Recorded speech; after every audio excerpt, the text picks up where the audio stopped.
Hey everybody, it's Randy and Kim with the Yay or No Way show. Yay. Yay. So, today we are going to be talking about money and marriage, probably two taboo topics. I'm going to close this door, that way we don't get any unsuspecting guests. I'm going to apologize for my cough right now because it is atrocious. So if you guys see me going on and off, it's so you'll still hear me. I'll still be with you. She'll be coughing over there in the that corner. way, so I'm not coughing in Randy's into that bucket. It's bad. I had the flu, you guys, so...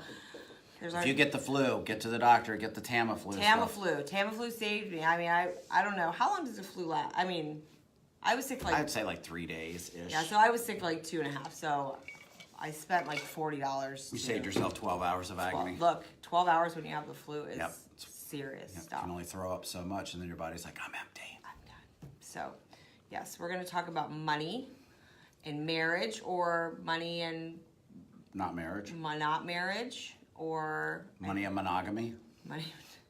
how not to piss your spouse off. So just to clarify, we're going to talk about different ways that people are organizing their finances, as well as give our own time-tested, tried-and-true opinions, which are exactly what you should follow every time. I mean, is there really anything better than our opinion?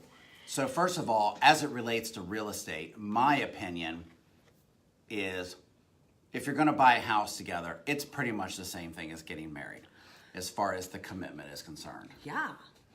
I mean, you're putting both of your names on a title, a deed together. You're making joint mortgage payments, this, that, and the other. I've got a client right now who they are engaged, and he's buying it on his own, and they're doing it for a little bit different reason. They're doing it to preserve her first-time homebuyer status. So they're doing it kind of strategically. So we talked about that and how that would work. Obviously, they can't get married and do it because that would negate that a bit, because then in a common law state, once you get married, you're part owner of the house, even if your name's not on the title. Is Maryland a common law state? Yes. Is it? I didn't think that there was common law states anymore. So it means half. So what's common law? 7 years? No. Well, yeah. So there's two parts. I'm thinking of a different common law. Yeah, you're common law married after 7 years, but also if you get married, the assets are automatically split. Not necessarily 50-50. It depends on how you went in. If you own 90% of a house and together you pay off the last 10% of it, even if you're the one, let's say I was the one still paying it off and you didn't contribute any of it, you'd still be entitled to half of what was gained while we were married. Smart. So let's talk a little bit about finances and everything. I see all types of people. You've got the credit card lovers, the debit card lovers, the cash lovers. The mattress money lovers. Do we have check lovers still? I don't see too many of them around anymore. Do you write checks? Does anybody write checks? I still write checks to my babysitter. We do ask that in our buyer brokerage things. Do you use checks? Yeah. Do you own checks? And I do ask people, sometimes the younger my clients are, I will be like, do you know how to write a check? And it's not to be condescending. It's just that I have learned that there is many, many people under the age of 25 that don't know how to write a check and don't have them. So I will. One of my favorite experiences is, I'll just call my client D. You know who you are. We were at the house. I told him to bring a check, and he brought the box of checks, still in its wrapper.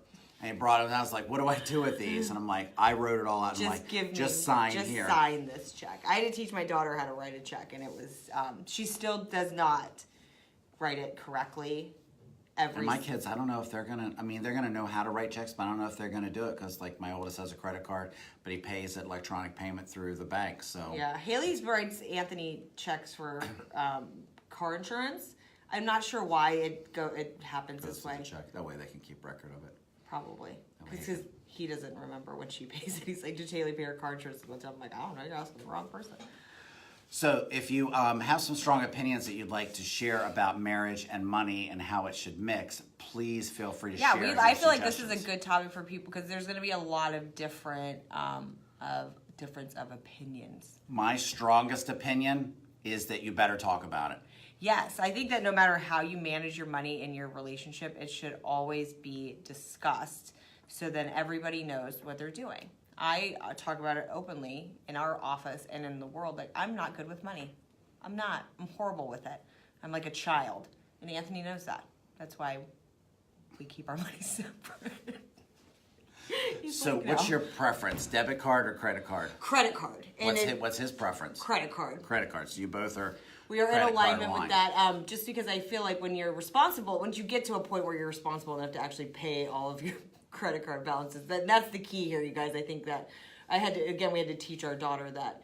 She's like, oh, I got a credit card. I'm like, you have to pay that off every single month. Like, we're not just like borrowing from Chase or Citi. I guess it would be safe to say that he's a conservative spender. Yes. And what would you classify yourself? The YOLOs. Like, this is. Make it rain. We're currently planning our wedding. By we, I mean me, and we're making it rain like a lot these days. So yes, he's very conservative. I am just, And do you guys have separate and joint? both, all. There's a pot of money out there that I don't have access to, probably for everybody's I'll best help you find interest. it. But Anthony's not watching. No, he's not watching. No, not yet. He'll watch later. There is, but we keep. I mean, it's all the same money, but there's money that he watches me spend. So I'm like a child, and I have no problem admitting it. I'm not ashamed of it. Not everybody's good with money. Yep, definitely. So when Jennifer and I met, she was debit, which I think if you don't have a lot of money, or if you're not good with money, or any of 100 reasons, there's a great reason for using debit if you just want to control your spending and everything. My problem with debit is that it is just a nightmare to keep track of. Yes. I'd be willing to bet that 90% of people that use debit do not balance their checkbook. No, and it's almost impossible. And my biggest thing with the debit, I used to actually be a debit person too until I realized that I could actually like reap rewards from spending money like with points and stuff like that, which is a totally different conversation. But like when they get your debit card at the gas pump, like when they snatch it, and then they wipe out your entire checking account, like and you have that's to wait a week for them to investigate. and that's it, like maybe real more. money. I feel like when you're like, oh look, there's fraudulent charges on my credit card, meh, whatever. You know they're going to cover it. Right, and then you just kind of move on because you know that you didn't buy $77 worth of Chipotle. Reese's peanut butter cups. Or maybe you did. I'm like, that's not mine. That's not mine. But I don't know. I just lost my train of thought. I have flu brain, you guys. So we're talking about debit and keeping track of it, debit. not balancing your checkbook. Yeah, I and stuff don't. like that. Do you balance your checkbook? So yes, well, Jennifer does it now, but yes, we don't use a checkbook per se, like the little thing. I should have brought one. They're like people are like, what's this checkbook that you're speaking of? But we have an Excel spreadsheet where we keep track of all of our accounts. Kim will be back in a minute when she's done dying. Where we keep track of all of our accounts. It's nice. That way we just have one Excel file that we keep track of everything, and everything is balanced just like a check ledger on that. If anybody wants, you want to shoot me an email and say, hey, can you share that with me? I'm not going to send you mine, but I'll send you. Everybody watching today his personal ledger. And you can see how we keep track of it. It's pretty good. We put the checks in there. We put, but we don't use our checkbook a whole lot. I think that's one of the key advantages to credit card spending is organization. Yes. So we have credit cards that we use for business, credit cards that we use for personal. The personal ones get paid out of the personal account. Yes, Tony. And the business ones get paid, my accountant, gets paid out of the business account. And we just keep it straight that way. It makes it easy to keep track of for taxes, this, that, and the other, because you have a sheet and you can just organize them and keep track of them that way. And then we don't even write checks to them. We go online and we do bill pay and pay each of those credit cards. So it's like 3, 4, maybe 5 on some months, depending upon what we're doing. And we just have different credit cards that we use for different things that we keep track of. And all of them are getting points, for sure. I love points. I mean... And about once a year, our points usually pay for like half of a credit card bill. So it's pretty significant. Yeah, we do travel points. I like my points in way of travel. Southwest. Yep. Flights. I'm going to Jamaica for free in May. Yep, so do your research on what credit cards you're going to use and stuff like that. So let's get back to the whole marriage and money thing. So we're going to share some opinions here. Yours may be different, and it differs for different situations. My thought is that if you have two people, my thought is that you should share You should have everything be transparent. I feel like if you're going into a relationship, especially marriage, hiding things right from the start, that it can create problems. But if you have significantly different spending habits, there's the hard word, spending habits, then I feel like you should have his, hers, and ours. Yes, absolutely. Something like that, because if you're micromanaging what they're doing, you're just going to drive them crazy, and even more so, yourself crazy. Yeah. Because you can't control them. I agree with that method. Like, not everybody spends and does things the same way. Some people spend a lot of money during the week. Some people spend no money during the week. Once you get in alignment with how you're managing your finances, I think you should just leave the other person alone. Yeah. Anthony. So, Kim's taking a break for a second. Sorry, guys. She'll be back in a second. So as far as spending goes, definitely you guys want to talk about it. You want to go over it. Jennifer and I have everything shared completely, but we have different accounts that we're each in charge of and manage and stuff like that. She manages most of it, but we have conversations probably. Everybody needs a Jennifer in their life. Yeah, to organize everything. We have conversations at least twice a month on what's going where and how much to take out. And even this morning, like we're going away this weekend to see our oldest compete in a wrestling tournament, and she was asking me how much, and we were talking about like how much we thought we would spend and stuff like that. So I can appreciate that, and I do the same for her. I think you guys, if you're thinking about marriage, if you're serious about someone, I think you need to, give them the benefit of the doubt and share some of this stuff with them and have that talk with them. If you haven't had the money talk, the money talk especially, it's definitely a good idea. I agree. Talk about money. It's not as taboo as it used to be. I grew up in a family where we didn't really talk about money. So that's probably why I'm not that good at it. And I think that now, this day and age, people are a little bit more apt to share their financial stories. I think, and especially like Randy and I, we're in a field of work where we talk to people very intimately about how you make your money, where you keep your money. And sometimes you have to have hard discussions with people about how that either benefits you or it's hurting you when you're trying to do a major purchase like buy a house. Yep. And that brings up another good segue into credit. And you really should be honest with each other going into it, what kind of debts you have and what kind of credit you have, because you don't want your credit pulling their credit down. Just likewise, I don't know if it's necessarily fair. It's fair if both people know about it and they both agree, but I don't know if it's fair for one person to come into the marriage with $60,000 worth of debt and the other person to come into the marriage with $20,000 in the bank. So, you have to have that conversation ahead of time. And if the person who's got the money thinks it's fair and they love you and it's all good, then do it. But don't hide it from them, because that's not a good surprise. Good surprises are birthday parties and a pony for your birthday. A pony for your birthday. But not a. Hey, honey, I'm in debt. Hey, babe. Oh, there's the We're king. talking about you. So Anthony's at home sick today, guys. Everybody's sick in our household.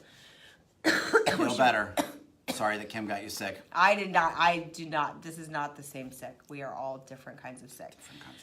So when you're ready to move on into the world of sharing money and buying real estate together, I guess this is where you can shoot yourself in the foot, because I don't know the different types of title. I can't recite those. Yeah. So, hi, Mason. Mason's homesick too. Everybody's sick in my family today, guys.